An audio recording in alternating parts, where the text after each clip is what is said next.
Hello and welcome to the Adulting Well podcast. I am your co-host Joshua, and I am joined as always by Kevin. Kevin, how are you? I'm doing well. Thank you very much. And we have Anna Merlan on the show today. She is a senior reporter for the features desk at Vice News and the author of Republic of Lies, an American conspiracy theorists and their surprising rise to power, which I will say, I love that book. I just finished it not long ago. So welcome, Anna. Thanks for coming on the show. We really appreciate it. Thank you for having me.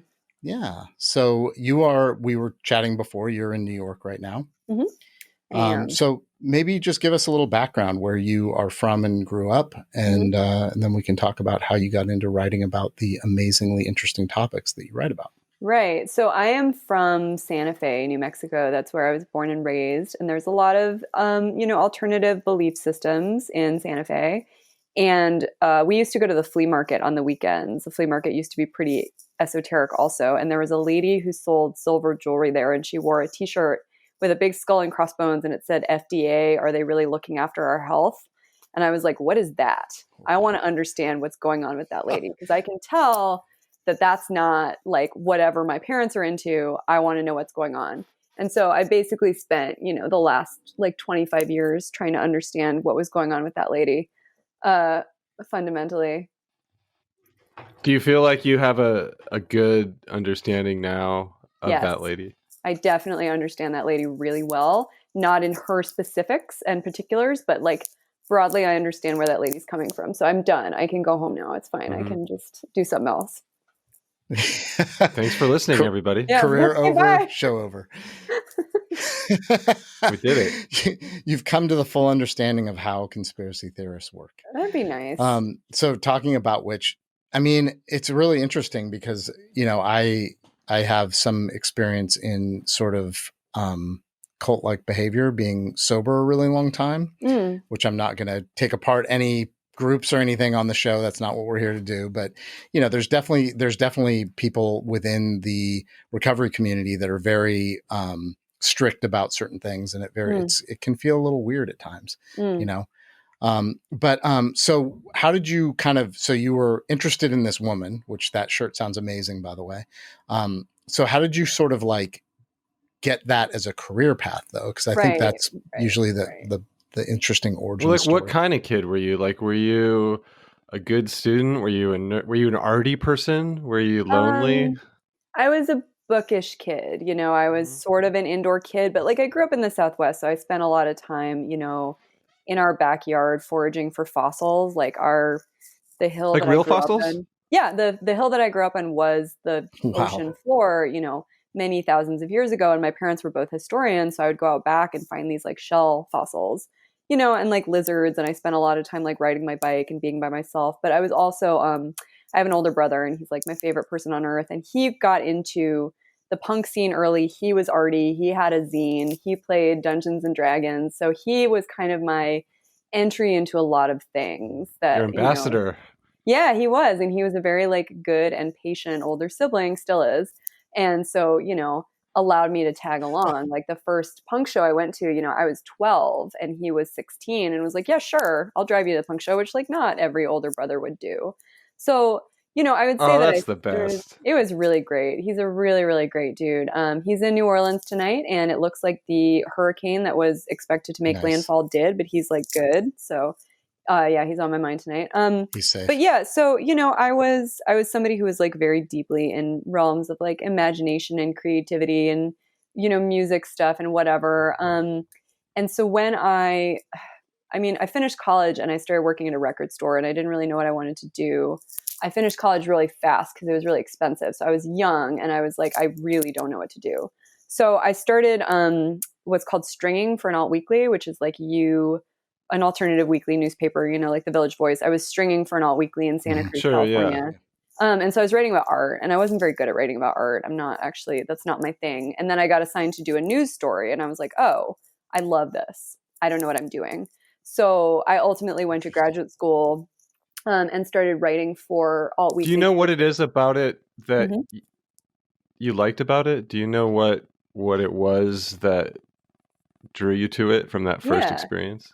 Well, I mean, you get to just talk to people and ask questions and understand things, and you get to enter like a new world every week. So I really loved that stuff, and I really loved writing for Alt Weeklies, especially because you don't have to, um, you are expected to be objective, but you are not expected to be neutral, which is sort of a difference. Like you can know right from wrong, and you can say when something is stupid or something is bullshit or someone is lying, which some other types of reporting don't allow you to do as fluidly. So, I mean, it's a way to get to explore and learn and do stuff. So, yeah, I wrote for Alt Weeklies for a long time, and, started working for a paper in Dallas. And Dallas has a lot of conspiracy stuff around the JFK assassination. And Yeah. it also, obviously, so there's a guy in Dallas that I didn't write about, but one of my coworkers did. He's an older guy. He sells newspapers by Dealey Plaza, positing that JFK was, killed by a government conspiracy. And so this guy's not doing anything wrong. He's just like selling kooky little newspapers. It's fine. This is a free country. He's been arrested like 80 something times. And so of course, what did it do? What? Did it make him stop believing that JFK, was killed by the government? No. Right. It strengthened his beliefs. So I started thinking about that relationship between suppression and growth when it comes to alternative beliefs. And that kind of started me on what I kind of do now. Interesting. Well, Kevin, I don't know if you know this, but when I was about 20, I got really drunk. I'm an alcoholic. And when I was 20, I saw JFK and I was drinking so much. And I got so upset that I made a big sign that said, "The CIA killed JFK and nobody cares." And I walked up and down like Main Street in Cotati, California, in the rain with this sign. Wow. Yeah, had a big impact. How did that go? I mean, I don't know. I stopped eventually. I did get calls because I called. Possible. Yeah, I think I was just very like susceptible at that time to anything really. Sure. Who'd you call? I called the CIA to try to get them to admit what they did, and then I got I got some weird call later of someone I think just trying to make sure I wasn't too crazy. Sure. Yeah. I'm sure you're on a list now. Like in all seriousness, they will probably, Yeah.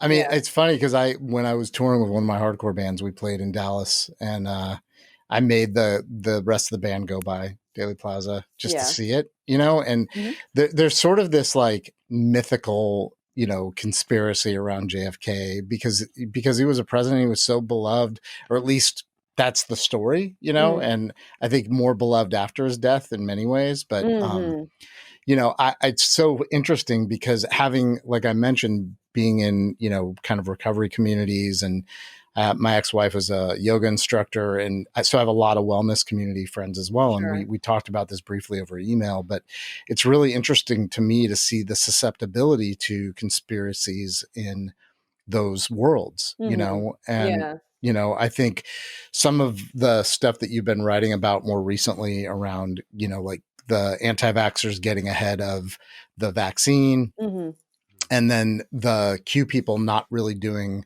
like, kind of ignoring almost the fact that Donald Trump was treated with a medicine that was, basically the way it was created was from fetal tissue from abortions. Right. It's like the stuff is at times so easily dispelled, but yet people are so like, they just want to hold on to it, They do. And that's kind of, I guess, is that part of the reason it's so interesting to you? And maybe just talk about that part of it, like people literally wanting to go to the grave over this stuff. So there's a really interesting concept. I'm only gonna talk about like one academic during this. I could do more, but I'll try to keep a lid on it. So there's a guy named Michael Barkun, and he wrote a book called Culture of Conspiracy. And Culture of Conspiracy is about the overlap between like far right extremists and UFO subcultures, because there is an overlap there. Like Timothy McVeigh was obsessed with a movie called Contact. Anyway, but so Barkun in 2016 with Christopher Walken. Yeah, I actually haven't seen it. I should probably see it. I've never seen Close Encounters. Like there's a bunch of like conspiracy and UFO like pop culture that I have not consumed. So I just haven't had time, but at some point I'm sure I will. But so in 2016, Michael Barkun did this paper about what he calls the realm of stigmatized knowledge. And so people who enter this realm of stigmatized knowledge, are more likely to believe in information that doesn't come from what they see as like mainstream, fundamentally corrupt or evil institutions.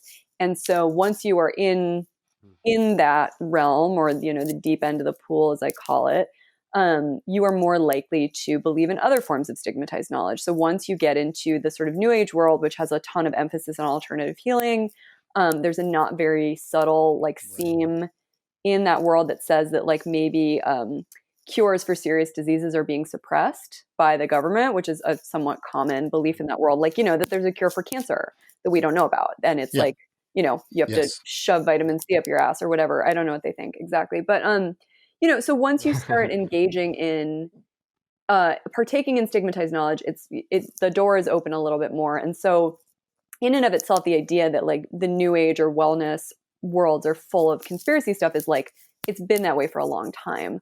What's interesting about the QAnon stuff is that QAnon is such a far right movement and is now being taken up by people who do not consider themselves to be Trump fans or in the far right. And so that is really fascinating to me. And it's something that we're obviously tracking a lot, as well as the fact that very mainstream sort of lifestyle influencer types, primarily women, are starting to promote Q stuff very openly, is also really interesting.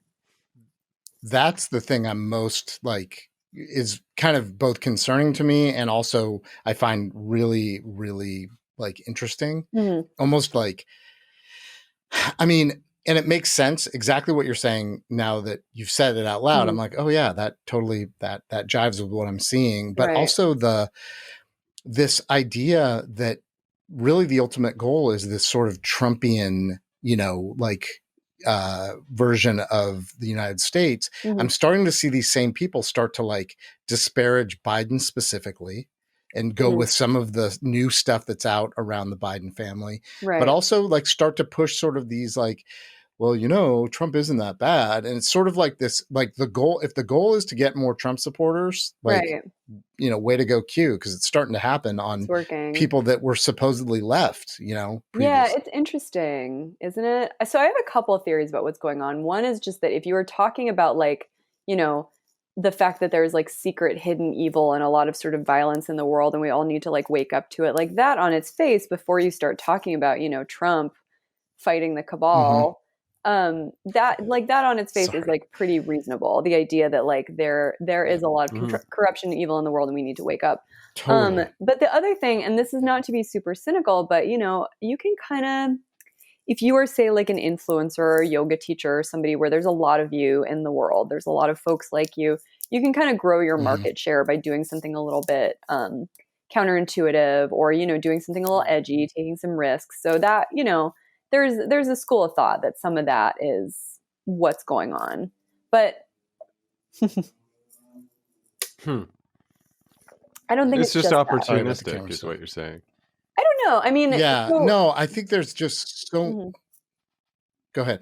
Well, so I have trouble. I don't ever want to say that people don't believe what they profess to believe, because I don't know. I have no idea, we don't know what's in someone's heart. But certainly, I've heard of a number of influencers that I would not have heard of because they started promoting these ideas, and it's also it's maybe a way to appeal to a broader audience, but who knows? And it'll sort of, it'll be interesting to see how those people behave going forwards, depending on what happens with the election and whether they continue to decide it's worth their time to do that or promote those ideas. Do you think that for me it's kind of a bummer that the conspiracy theorists all kind of got caught up in QAnon together, because some stuff is fun.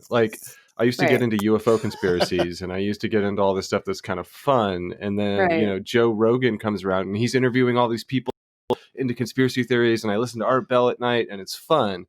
And then one day it was not fun anymore. And now kind of all that stuff has to go for me, unfortunately. Yeah, I mean, there are seams of the UFO world that are still very fun. You can still listen to Coast and a lot of it is fun and fine. And like, the thing is, again, there's always been elements of UFO culture that have like racism in them and like, far right alliances. And like, there's always been corners of even the most fun conspiracy subcultures that have a real like kind of sinister or harmful element to them. But, yeah, you're not wrong that the whole enterprise has taken a bit of a turn. It's Part, enabling now. It's like I have to yeah, stop and go, hey, that's my imagination, guys. We were just having right. fun. Like we're not Well, supposed to actually. yeah, and so one of the things about UFO subculture specifically is that it's rooted in like a curiosity about the world and about the universe and about life beyond Mm, Yep. humanity. And there's a lot of conspiracy theories, and QAnon is chief among them, where there's a lot of like research. There's a lot of like trying to find out hidden secret things, but it's not Right. ultimately a curiosity. It's a witch hunt. It's a desire to find who to blame and who hmm to demonize. So there's a it's the question of motivation and the question of how people approach stuff that they don't know about is real different. Well, yeah, and I think that's the thing that's the scary part about the current sort of wave of conspiracy theories for me. Mhm.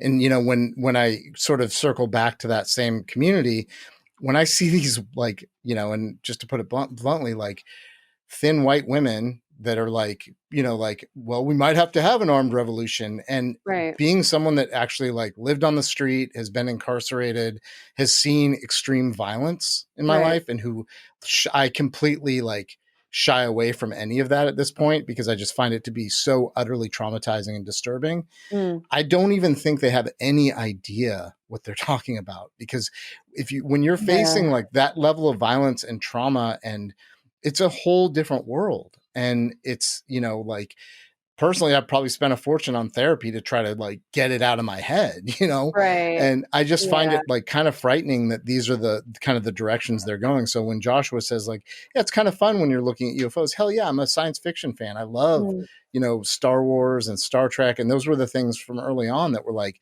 super influential in my life. And I'll watch UFO like stories on Sure. Netflix or whatever. I find those things Sure. to be completely interesting, but I think when it crosses the line into real life around, people like talking about civil war and like, Mhm.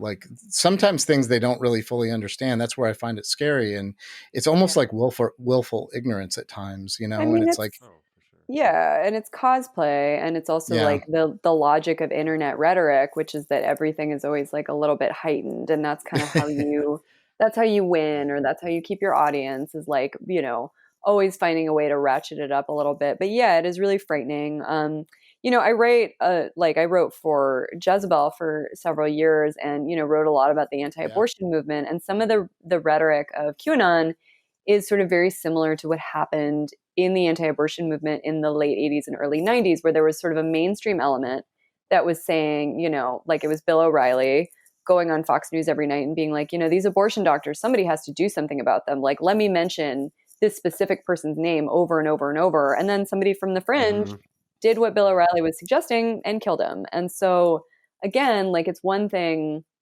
to hear sort of mainstream promoters of Q adjacent ideas talking about people like AOC or Ilhan Omar and how they want to like quote unquote destroy America. right, But like there are consequences to that rhetoric, and the consequences is that like those congresswomen are not like safe anymore. The people who become the targets of this kind of violent rhetoric are in like real actual danger. And we started seeing that with Pizzagate, and we've continued to see it like the main thing, I've said this a lot, the main thing that concerns me about QAnon is the way that it seems to incite and incentivize individual acts of like domestic terror. And that's very frightening to me. hmm yeah. Yeah, I agree. And that's actually, you said it way better than I did. That's exactly kind of what my thought process is around it. And, Right. we've got people both sort of trained some military people that are like doing this stuff now and untrained, you know, that are just like kind of have gone off the hinges because they've fallen down this hole of like, I got to save the children, you know? And, right. And sort of I the think, casual suggestion of violence as a means to that end, to saving the children or whatever. Yeah. Right. yeah. Right. So, and then, you know, I personally engage with trolls as Joshua well knows. And I've kind of like backed off that in recent months because it started to get scary. Like I was getting personal messages from people I didn't know. I was getting memes made of myself, and I've seen a lot of Wait, why didn't you send me these memes? I never saw. Because I had to block the people. They were being like truly frightening, you know? And like I said, I'm not going to engage in like even the hint of a physical altercation. I'm not going to escalate to that point. There was a neo-Nazi website that made a meme of me that was like obviously a yellow star on me because I'm Jewish. Like it's very well spotted. But then like a little rat on my shoulder, and it was so cute. And it was like, you did make that as cute as it was. Like, looks like I have a cute little sidekick. Like, come on.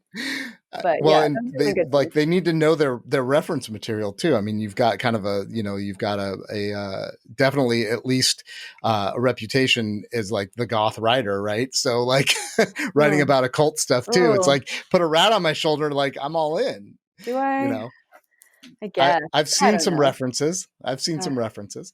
There's the New York City Antifa group. Has made fun of me in the past for being goth, which is very funny because I obviously do not know them. I do not know who is behind like that Twitter account. I'm just like, oh God. Yeah. I think there are a handful of like sort of grown up scene kids, for lack of a better word, who are in this world, and we all kind of know each other. Yeah. Well, I know the connection that we had is like one of my all-time favorite business owners in San Francisco. I mean, Eileen and I do panels together around, you know, how we're trying to help the community with our businesses. And, really but I think going back to that punk rock connection, one of the things that, that interests me is like, how did that sort of DIY ethic and, you know, being around your brother and then kind of getting into it yourself, how did that influence your career and your writing now? I mean, so there is like an obvious sort of like the core element of the punk scene is, first of all, not just that you can do whatever for yourself, but like that you hold power to account, that you're interested in questions of power and oppression and authority, and like that, like most of us take some element of that into our adult lives, you know, unless you were really just at shows to like break things, which is fine also, I suppose. But so like, you know, I never obviously really lost that interest in sort of who's in charge and who makes the rules and sort of who benefits from, you know, from systems of power. And so like, you know, I have also written a lot about like sexual violence, and sexual violence is fundamentally, you know, a system of power failing somebody in a way that leaves them open to exploitation and abuse. So I'm constantly fundamentally thinking about power and how it fucks people. But also, you know, like, I think that one element of the punk scene, or one thing that it does instill in you, is this sense of like, you know, everybody is an equal, everybody's on the same playing field. And obviously that's not always how it actually plays out in fact, you know, like women and people of color in the punk scene are actually often not treated that way. But in theory, it is a democratic space. And so I think it actually, and it is a democratic space that rewards like speaking freely and plainly, but also like a lot of punks get very good at like direct nonviolent communication as they get older. It's sort of the opposite of like positive vibes only, like white light stuff. It's very much like, you know, when you're being full of shit, I'm going to tell you, but I'm going to find a way to tell you in a productive way because we're making this scene together and we want to not have it fall apart. And so I think that prepares you very well for journalism, because you have to find a way to talk productively with people who hate you or disagree with you or who you think are being full of shit. And so, you know, those things kind of like served me, and the like questions that preoccupied me when I was, you know, 15 and trying to understand Propaganda lyrics do occupy me still. And Propaganda is still a really good band. So, you know, it's, yeah. Yeah, they are a great band. I can't wait for live music again. Oh, man. Which leads me actually perfectly to the next subject. Because I wanted to talk about, there's a chapter in your book, White Nationalist Cookout. And it's incredibly vivid in terms of like your experience with these white nationalists, really Nazis, white Yeah, no, supremacists. like really But legitimately, like I am a Nazi, like telling you that they're a Nazi and yeah. using Nazi insignia. Yeah. Well, so, I mean, I actually it was one of the chapters in the book that actually kind of got me like I couldn't sleep because I wanted to finish it. And because I was like, oh my gosh, did something happen to her? Because here you're like a Jewish woman and you told them. I mean, you were like, Right. so like the last subject you just brought up around learning how to communicate in nonviolent ways with people, like just talk about that experience. Cause I know reading it, I felt nervous for you. And we didn't even, up until now know each other. So I was like, oh my God, is something going to happen to her? So yeah, so I would say first of all that like I am not cavalier about going into those spaces. I'm really careful. No. I have colleagues who cover Nazis much more often than I do, and like are the subject of very serious death threats from very scary people. So what happened with that was that I was aware that this gathering was going to happen. And I ended up going with my partner. We had not been dating a super long time. So we ended up going together, and we knew that there were sort of two parts to this gathering. There was the private gathering the night before, and there's the public gathering the next day. And so we decided I love that this is like one of your first dates. Yeah, it was definitely like one of the first times that we traveled together for work, which I wouldn't necessarily choose again. Not a pleasant weekend. But so we decided that the best thing to do would be to go to this parking lot where we understood that all these neo-Nazi groups were going to meet up, and then just try to follow them and just see what happened. But like because I was with him, because somebody else was aware of where I was supposed to be, because I had like friends who also knew where I was supposed to be, and because I was relatively certain that this particular group of Nazis sort of was courting publicity, I knew that it was probably relatively safe. I would not sneak into like a gathering of, I'm not going to mention their names, but like there are some groups that are like, training in like violent, sort of like, they are training in violence. There is at least one neo-Nazi group in the United States who is responsible for a number of murders that we know about. I would not sneak into one of their gatherings and just expect it to go. We know their name. Yeah. Right. Yeah.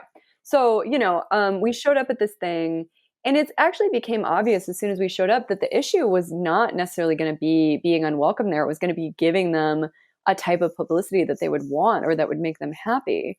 And you really don't want that. And so, like there was a documentary film crew there that was sort of chasing around one of the lead Nazis.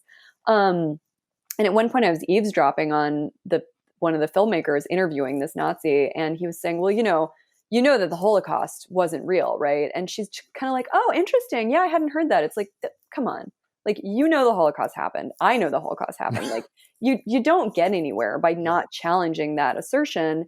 And so for me, the guy that I told that I was Jewish, was like very interested in engaging me, probably because I was a woman, and there's not a lot of women in those spaces. Not easy for those dudes to get a date. I tell you what. No.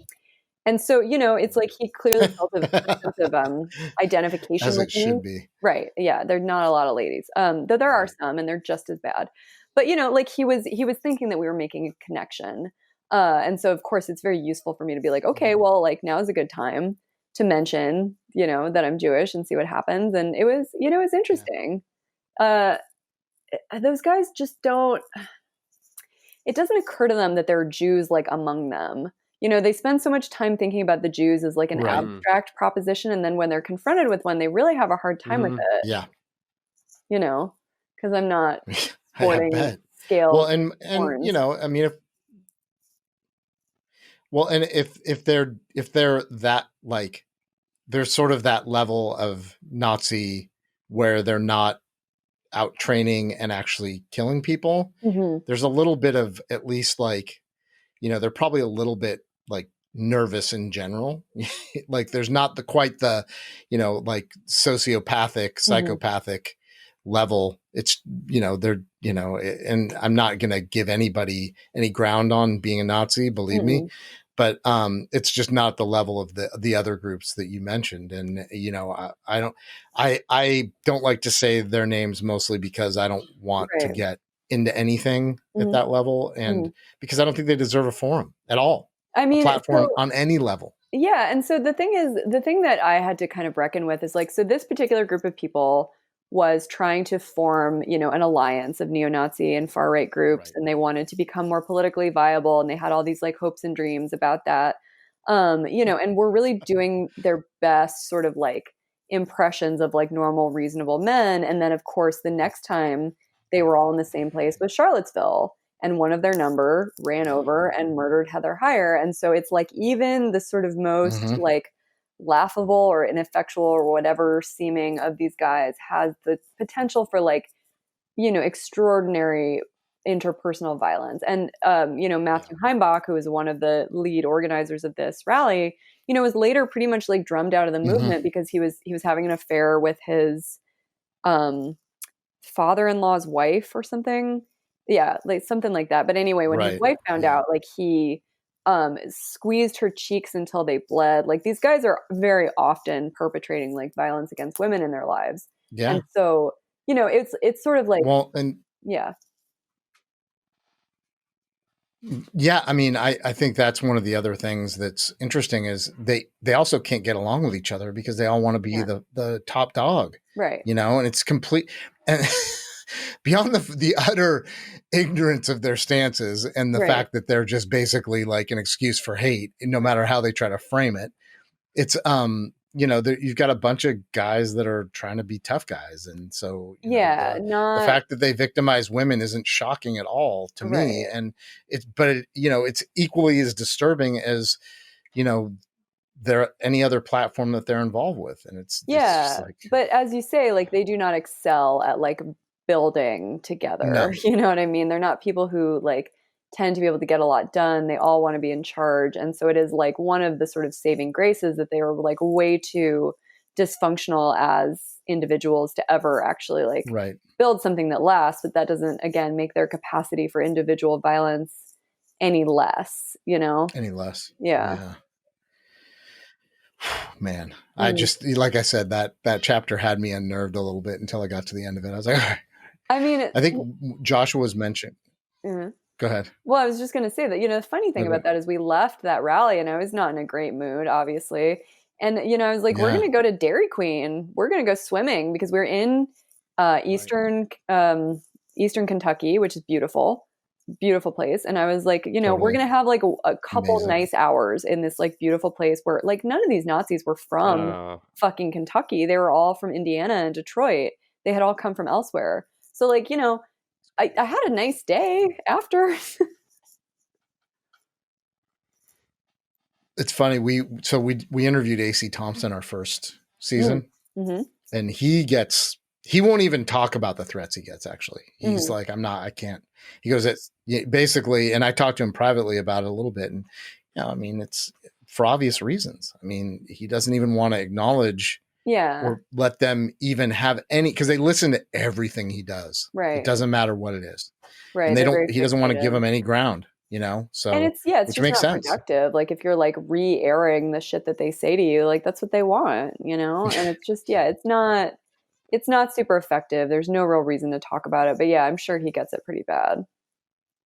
So I think this is, a subject you mentioned you've written a lot about is violence against women. And you do have a recent article on Vice about sexual assault. And I just, it's really, that's one of the things I think, again, that's troubling for me around this new, like women influencers sort of falling into this trap a little bit is that the men behind this are like incredibly hateful towards women and perpetuate a level of violence like on them that is unbelievable. And one of the things that we haven't talked about this subject on the show previously, but one of my very old friends who's also a musician and songwriter and book writer, Jeff Ott, wrote a book about domestic violence some years ago, and comparing the number of women killed by their partners to the women or the individuals killed during 9/11.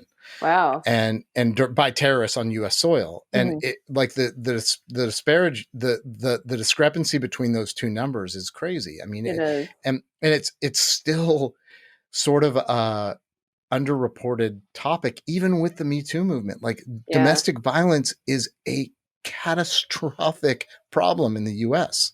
Yeah, and it's getting worse because of the pandemic, and there's been a little bit of reporting around that, but just the level of control that an abuser is able to exercise over somebody when it's, you know, less safe to leave the house or be in public spaces is really like, yeah, it's a completely hidden, you know, it's like the proverbial iceberg. We really are only seeing the tip of it.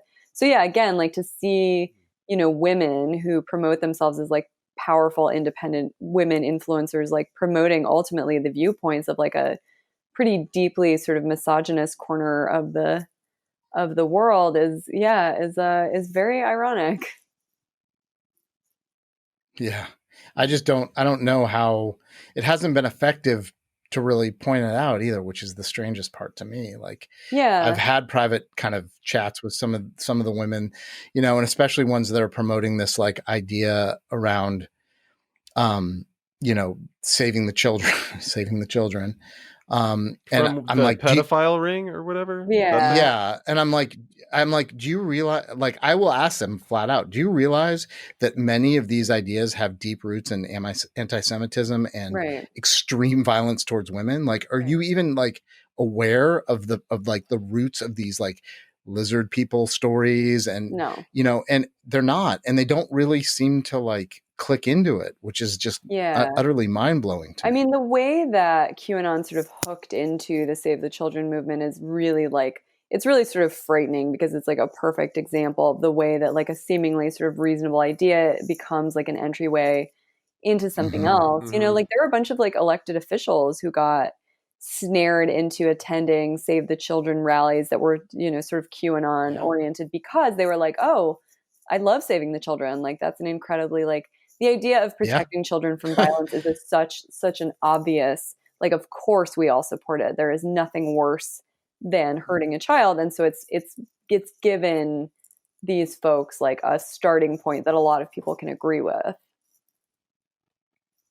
Yeah. I mean, you guys go ahead. Do you Joshua. guys remember Gamergate? Are you familiar with that? Yeah, of course. So I had a video game podcast at that time when that was all blowing up. And so they did a similar Trojan horse, which was ethics in journalism was what Gamergate was all about. But really, it was just a giant harassment mob. It was. Yeah. Totally. I mean, I was at Jezebel at the time, so they were obviously very interested in us. Oh, geez. Yeah. So one of my colleagues at Gawker wrote this story called How We Got Rolled by the Dishonest Fascists of Gamergate that was very much about like the ways that Gamergate sort of used this like total pretext. I mean, Gamergate was a movement that was entirely rooted in a man's sort of like violent harassment campaign against his ex. You know, like from day one, like from the very first origins. The entire like from basis day one, of it was Gamergate just was this guy like right. And so there was obviously like these guys. It was revenge porn.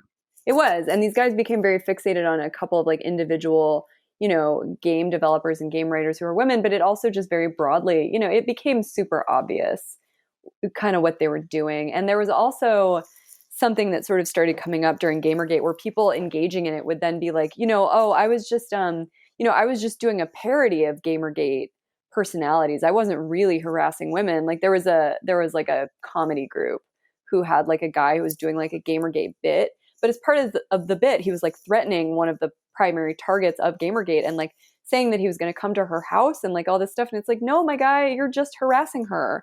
You're not like doing a character. Right. Yeah. It's a weird one. You're doing your own self. Yeah. You're literally just. Yeah. So it's been, you know, a lot of this has been a super like incredible education for me, having to like sort of disarm myself in many ways. And I live in a household with, you know, my wife and her mom lives in another apartment on our property. Okay. And, you know, it's been really good for me to see, because they'll point stuff out all the time.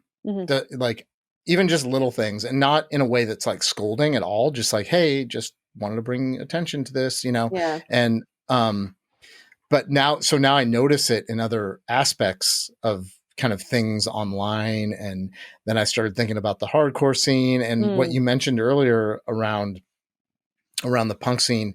on paper, yes, 100% Democratic, Right. in many ways, like, I've said it on the show a million times, and I'll say it again. I learned everything I know about being adult by being involved in the punk scene, whether Mm-hmm. it's like producing events, making my own art, printing shirts, Mm-hmm. managing other people around those events. But and a lot of my politics, I mean, and I am an unabashed lefty. I don't even make any apologies for it. And I run a business where I give 15% of my profits to my employees. So Mm-hmm. there you go. I put my, Mm-hmm. my money where my mouth is, and that's Right. all from punk, Right. But I think it's interesting and I think it's still a problem in the punk community. And, I hear. and I'm like the old guard, but I would love to see that really shift. It's something that would be really amazing. I think that that's one of the places that it can happen for real. Like people can Absolutely. shift that paradigm. Um, Yeah. so Yeah. It'd be really hard to be, a person in your teens and early 20s now. Like I can't imagine the yeah, sort of different pressures that they're facing. But yeah, people who are making their own music scenes at that age now, like they have so much, there's so much potential to yeah. really shift those dynamics. But man, I am so glad there was no Instagram when I was that age. I'm so glad that social media was just Me too. not a thing. Yeah. No YouTube. Oh God, I I, just I I cannot can't even fucking imagine imagine. like videos of myself from that age. Just Oh my circulating gosh, forever. especially how quickly they get online. Yeah, forever, Just forever. There literally there are never. videos of some of my bands online, and it's you know. So it sounds like you were on the road the last few weeks. Do you want to let us in on any of the stuff you were working on without giving away the, kind of Oh, this is mostly the just whatever personal the? travel. This isn't really Oh, professional nice. travel per se. Yeah, my partner and I have been on the road for about a month, and we'll be on the road for another month before we get back to LA where we live. But we Mhm. just kind of wanted to. We have a minivan. We have a 20-year-old Chrysler Town and Country minivan, but we have Nice. it's built Oh, out. There's a bed in the back. There's shelves under the bed, and so we can travel pretty safely. And so we decided it would be a good time to see our families before it got too cold. To visit our friends here in New York, where we lived for a long time, to go to some national parks. Nice. But obviously, like we're also, we're going to be probably in Atlantic City on election night, is what it's looking like. Which is a place that was very Wow. damaged by Donald Trump. So that will be really interesting. It is a very interesting time to Hmm. just kind of see what is going on in this country and how it's looking. Uh, it's a little depressing, obviously, but yeah, it's been Hmm. an interesting time because obviously, all of us have been sticking close to home, so it's really fascinating to get back out and see what everybody's been doing, which is not wearing a mask and clustering indoors and just pretending like Yeah. nothing's going on for lots of parts of the Yes. country. yep. Yep. So there's that. We went to Sedona, so we went to Sedona recently, and parts of Arizona are its own country for Very sure. red. I mean, it's just really interesting. Yeah. Yeah, we were in. And parts are very blue. Yeah, Sedona, I think, is probably pretty liberal, I would imagine. Yeah. They definitely had the Trump, like parade every evening though of trucks with Trump flags Oh, driving around. good. And my wife, of course, booed them, As you multiple do. times. You have to. And and then she got some cheers from some of the local bystanders, but there was a lot of like that's like actually where I started really looking at this like wellness Q connection, Right. because I'd see these like women walking around in like these embroidered dresses with like long flowy hair, not wearing a mask in Whole Right. Foods, Right. and arguing with the staff about not wearing a mask, and having Right. stickers on their cars that say, basically like fight all COVID restrictions and things like that. And I'm Oh, like, yeah. oh my God. And like, with crystals in their What hands. the And it's fuck? not just a US thing. There's an Australian influencer that I've been paying attention to now who's, again, like sort of a new agey mommy influencer. So in Mhm. some ways, that kind of world is very susceptible to bullshit of all kinds, obviously. Like if you're going to sell somebody some of these products, like they have to be a little susceptible. But also, Yep. there is kind of a theme in like the new age world, especially among women, that like that your intuition is very powerful and all you need to trust is your intuition, and that like experts and scientists and whatever are trying to Right. suppress like your sort of natural, what's been given to you by the spirit, whatever. And so, the spirit is telling me that I Mhm. shouldn't have to wear a mask in Whole Foods. And, like people don't really question their assessments. But yeah, I've seen a lot of that too, and a lot of different versions of it. And again, those people would be very offended if you were like, yeah, this is the exact same argument that I'm hearing from, some far right radio host, and here you are reproducing it. But Totally. it's true. Yeah. It is true. So, so what did you see? I mean, since we're on the topic, were you writing when you were on the road? Yeah, I mean, I'm always kind of like trying to use the time that we're traveling to like get a better sense of the world, but I'm also like, I have a lap desk that we pulled out of the garbage. It's like this little plastic lap desk. So I'm just like on my computer typing the whole time. So I wrote a piece while we were on the road in the last couple weeks about a woman named Carrie Rivera, who is like a bleach peddler. Basically, she's somebody who says that people should feed their children bleach or give them bleach enemas to cure them of their autism. What? Yeah. So she would say that it's not bleach. The product she promotes is chlorine dioxide, which is bleach. If it's prepared in the way that Rivera and other people recommend, it's bleach. It's very dangerous. And so she has been specifically kicked off of like Facebook and pretty much every other sort of mainstream platform. And so she's taken to Telegram, which is also a platform that a lot of far right folks use, like, and people who are kicked off of everywhere else. So, she has like public facing Telegram groups, and then she has private ones. So I wrote about something that seemed to be happening in her private Telegram group, which was that a person who said he was a father, who was taking her advice and giving this protocol to his 2-year-old, the child started having what appeared to be like a serious medical emergency. And so, members of this group who are all taking the same advice are trying to like talk him through it and telling him, not to call 911. Like, she's not around. Carrie Rivera is not around at the time, because she was actually at like this thing called the Red Pill Expo, which is like a sort of gathering of conspiracy. Oh, I see. All right, folks. Oh Yeah, my God. yeah. It was held by G. Edward Griffin, right, who's one of the sort of like OGs of the conspiracy world. He wrote The Creature from Jekyll Island, which is about like, the sinister tentacles of the Federal Reserve. Which is where they had where they literally event, had the right? thing. Didn't they have it on Jekyll Island? They literally had it on Jekyll Island. It's like his whole fucking book is about how this like secret cabal came together on Jekyll Island and, conspired to oppress us. It's like, why would you have it there, of all places? Anyway, but yeah, so I saw some reporters reporting from there. Oh, really? I mean, so my thing doing their research. I'm just not like going to an indoor gathering of people who don't believe that COVID is real.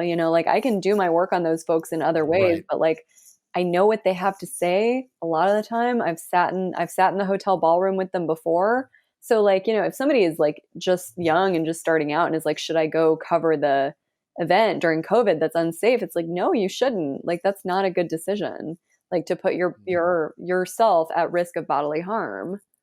So yeah, I've been working on that. I'm working on some stuff around the Save the Children stuff that I can't talk about, but it's very much on my mind. The sort of Save the Children movement is what I'm thinking about right now. Interesting. Well, I can't wait to read it. And then any thoughts about another book? I would love to write another book, but I don't know what it'll be or when. I have some ideas, but none of them would be things that people would want to buy and publish, as publishers. Like, writing a book is I have one friend who wrote an incredibly like popular and very well-regarded book, and she's like, I'm never fucking doing that again. That was horrible. I don't quite feel that way, but it was pretty fucking hard. So, maybe someday I'll write another book, but it's going to take me a while. Well, I mean, the current book, Republic of Lies, is fantastic. I've bought a couple copies for friends, and I'm going to send my copy to somebody because that's what we do. We hand stuff off. Oh, thank you. Joshua needs a copy. One of our other podcast guests wants one, so I'm sending him one too. Oh, that's really nice. Let me know if anybody needs one. I have a whole shelf of British paperbacks. It's it's really well researched, and that, so I am incredibly inspired by investigative journalism. And if you can't tell by who we have on as guests, and but also I'm also very inspired by transformation. So like we're going to have Christian Picciolini on in a couple weeks. Interesting. And because of his involvement in the punk community and where he is now, I truly believe in, in not the Christian sense, but redemption. And I believe that people can change if they're given the right incentive to do so. Whether that comes from themselves or from their community, that we have the opportunity to do that. But I like the book is, I cannot speak enough. And I devour books. Like I have a stack of books on my desk right now, or on my my bookshelf next to my bed right now. I just loved it. And thank you. I really there was definitely a few chapters that like I said, were sort of barn burners. Like I like the UFO stuff is just utterly amazing to me. And then I also want to just mention that where I first heard of you and why about the book was you were on the Frontline documentary about conspiracies on Alex Jones. Yeah. Yeah. And, I think, before we close up, cause we got about 10 minutes, I just would like to hear a little bit about, sort of your experience doing on camera stuff and like how that whole thing came about and, what you took away from it, especially given the scene of him like crying when Trump won. Yeah. Was, yeah. It was what it was, but he's such an interesting character. And I think there's a reason why, like I thought like the Frontline could have easily been about the sort of broader conspiracy ecosystem, but it was totally reasonable to make it about Alex Jones, because Alex Jones isn't a creator of conspiracy content by and large. He's somebody who repackages and like resells stuff that's starting to pick up speed already.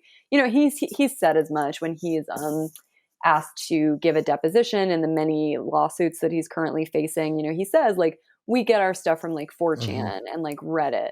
And so he really is a sort of good indicator of like where the sort of right-wing conspiracy culture is like going, I would say.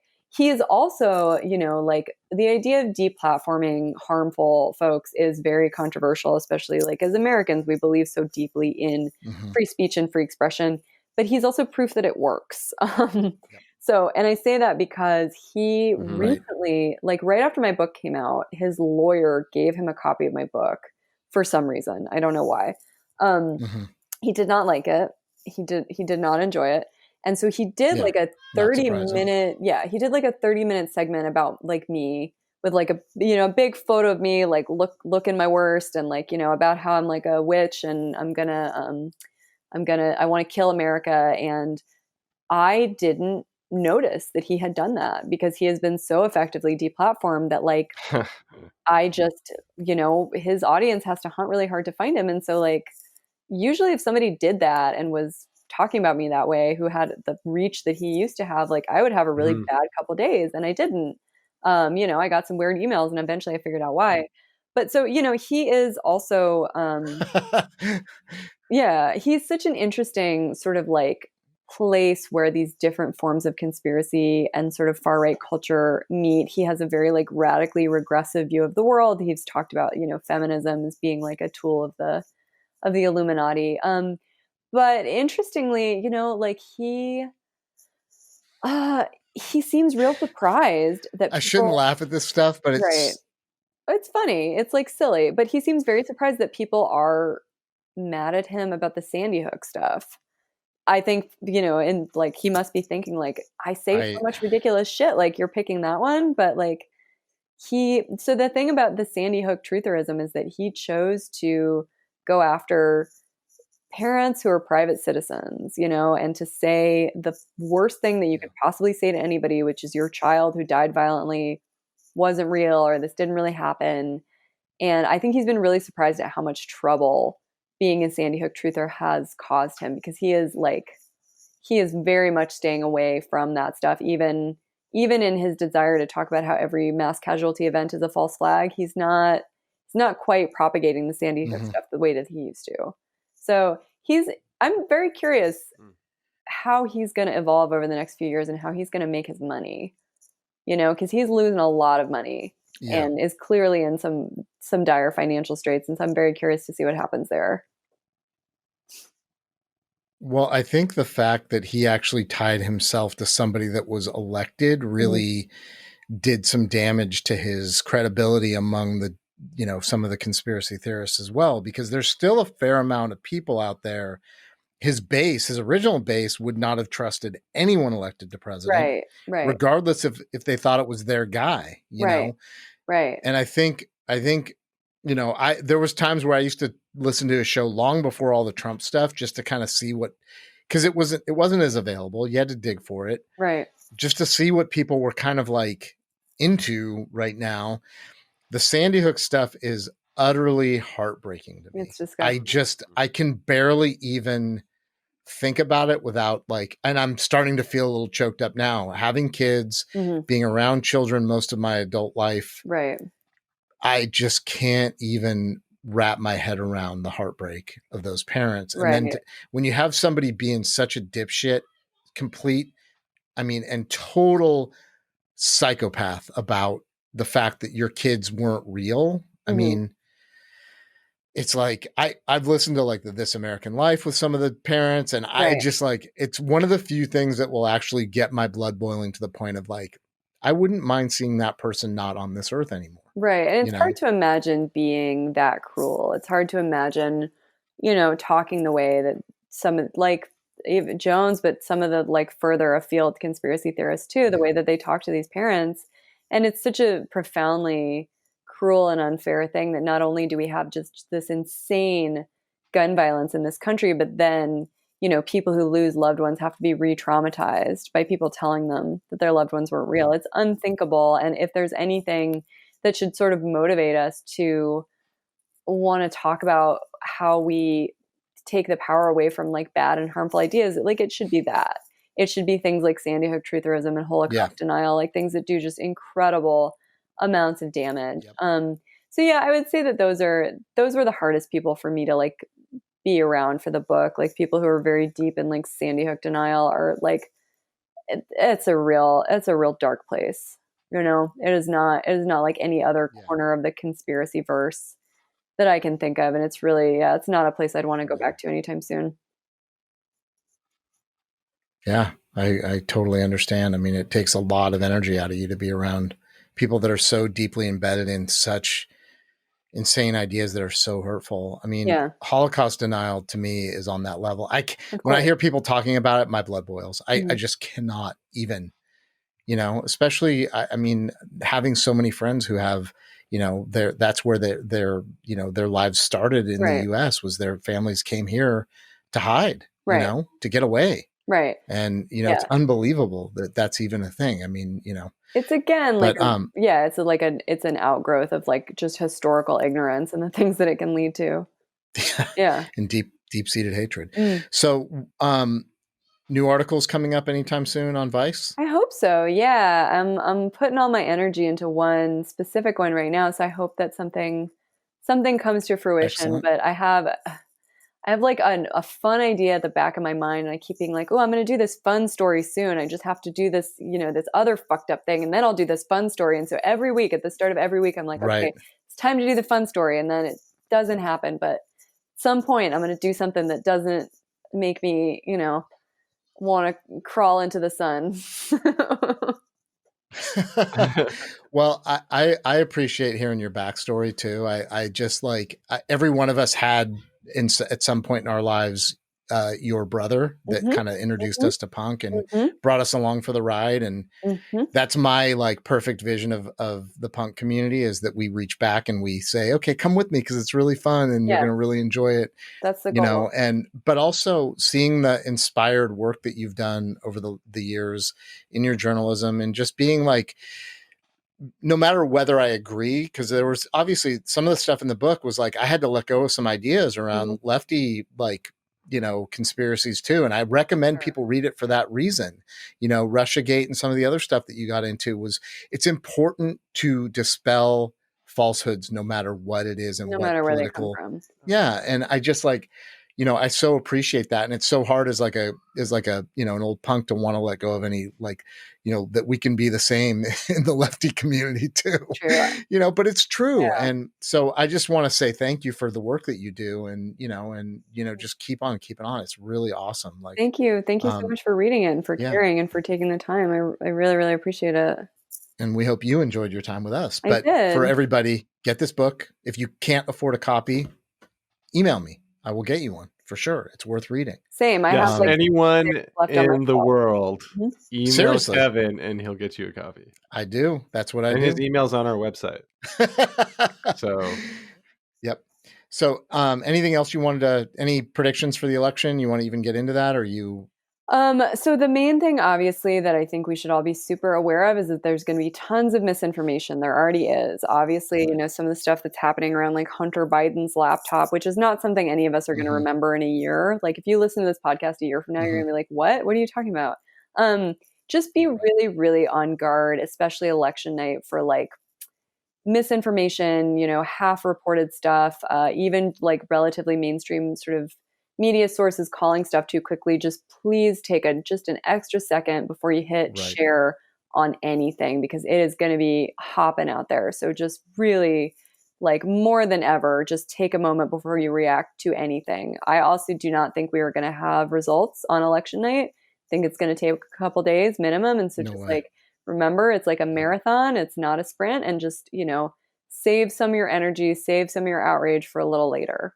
Just try to, take a multivitamin, go to bed early. Just try to keep your wits about you. Yeah, totally. Well, impossible.